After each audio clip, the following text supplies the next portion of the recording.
All right, so today we're going way back in time, like thousands of years back. Oh, wow. Okay. Yeah, to ancient Israel. We're going to be looking at Aaron. Aaron, Oh, yeah. Okay. his first day as high priest. Okay. This is in Leviticus chapter 9. Cool. And, you might be thinking like, okay, ancient rituals, like what does that have to do with me? Yeah, I can see that. But trust me, there's some stuff in here that's really relevant even to like modern life. That's interesting. Yeah. It's not just some like dusty old story. It's about stuff that we still think about today, Oh, like wow. leadership, responsibility, and how we try to connect with something, bigger than ourselves. Yeah, absolutely. Yeah. So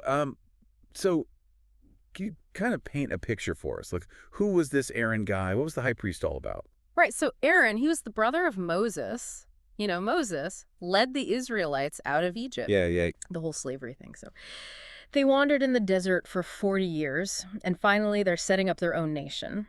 And the high priest, super important job, right? He's like the go-between God and the people, Okay. leading all the rituals, sacrifices, all that stuff. It's like central to their whole faith. Okay, I see. So this first day, kind of a big deal, right? Like the grand opening, show everyone what he can do. Totally, yeah. The stakes were high. Everything had to be perfect. Right. God gave all these instructions to Moses, super detailed. So the whole community's watching. They're hoping this is it. Yeah. Proof that their covenant with God is solid. Oh, yeah, the covenant. Can we back up for a second? Sure. Just a refresher. Yeah. Covenant. It's like a sacred agreement, a promise between God and the Israelites. Two-way street. I see. God protects them, blesses them. They follow his laws, worship him, like that. Okay, that makes sense. So Leviticus, it goes into a lot of detail about the ceremony itself. What were like the key prints of it? What was the point of it all? Okay, so there were all these different offerings, each one with a specific purpose, right? The sin offering, that was to like atone for messing up, to cleanse the people of their sins. Oh. Yeah. Oh. Then you've got the burnt offering. That's like a gift to God, showing devotion, asking for his favor. Mm-hmm. And then there's the peace offering. That's a shared thing. The whole community celebrates their relationship with God. So it's more than just going through the motions. There's like meaning behind every little thing. Right. Every action, every offering, it's all symbolic, Uh-huh. like how they prepared the animals, what parts got burned on the altar, the sprinkling of the blood, all carefully planned out to show their commitment to God. They wanted reconciliation. They wanted his blessing. Wow, I bet the anticipation was like so thick you could cut it with a knife. Oh, yeah. Aaron's following every single step, the community's watching. Right. And then what? The big finish. Oh, yeah. The text says, after all the sacrifices, boom, fire comes down from heaven, consumes the offerings on the altar. Can you imagine? That would be I mean, chills, right? the sign. God's presence, Mhm. acceptance. Like a moment of pure awe. Everyone's overwhelmed. They fall on their faces. This is serious stuff. This isn't just about Aaron proving himself. This is about the whole covenant, Yeah. That bond between God and everyone, solid. So we're back. And I got to say, when we first picked this topic, I was like, ancient rituals? Really? Yeah. But talking about it, I'm starting to see, how it connects to us, even today. Yeah, that's what's cool about these stories, right? They might seem old and irrelevant, but the ideas, the themes, those are timeless. Totally. We're still dealing with the same stuff.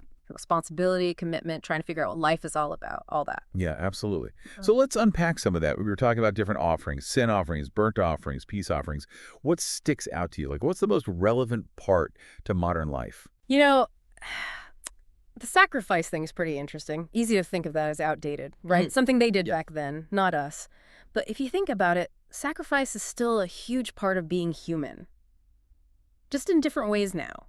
Right, we're not sacrificing animals anymore. So what's the modern version? Exactly. It's about making choices where you give up something you care about for something bigger. Okay. Like the parent who's up all night with a newborn, the person who starts a business, puts everything on the line, an athlete pushing their body to the limit, that kind of thing. I see. So it's like being willing to go through tough stuff for a greater purpose, even if it's hard, even if it hurts. Right. Growth, change, that stuff's rarely easy, Yeah. Think about the sin offering, right? It wasn't just a ritual. It was about admitting you did wrong, owning up to it, asking for forgiveness, and that can be tough for everyone involved, but it's how you heal, how you move on. We don't like being uncomfortable. We don't want to face our mistakes. It's human nature. But to really grow, you got to face the hard stuff, make things right. Exactly. And just like the peace offering, remember, brought people together to celebrate, our sacrifices, they can do that too. Strengthen bonds, build trust, make us feel like we're in it together. Yeah.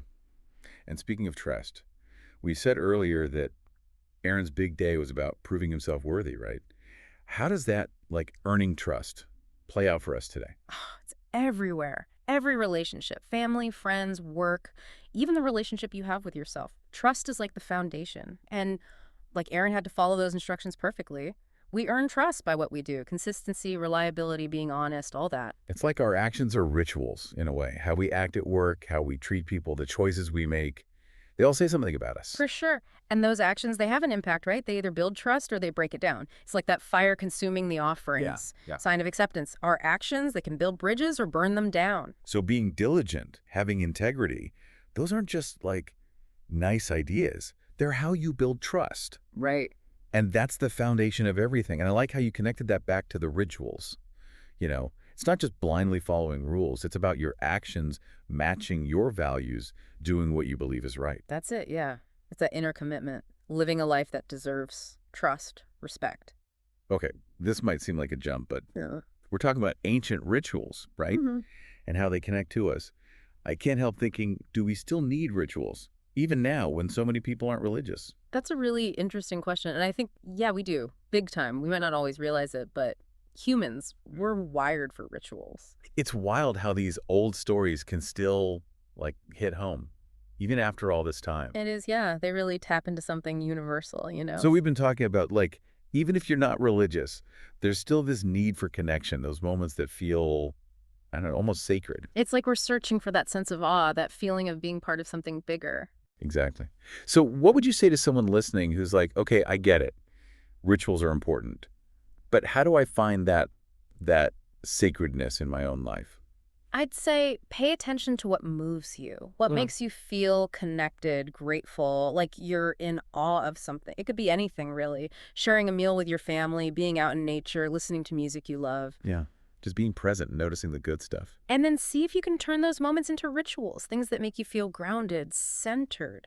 Maybe it's meditating every morning, calling a friend once a week, taking a few minutes to just, be thankful for what you have. Those are good examples, like finding those things that bring you back to yourself, you Well, know? remember, those things might change. What felt meaningful a year ago might not be the same now. So be open to trying new things, finding new ways to connect with what feels sacred to you. Right. Keep experimenting, keep searching.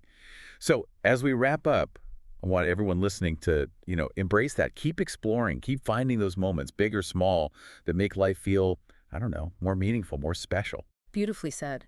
You don't have to travel to some far off place to find the sacred. It's all around us if we just open our eyes and our hearts to see it. Thanks for joining us on this deep dive. We went way back in time, but ended up with a lot to think about for today, right? So until next time, keep exploring, keep connecting, and keep finding that sacredness in your everyday life.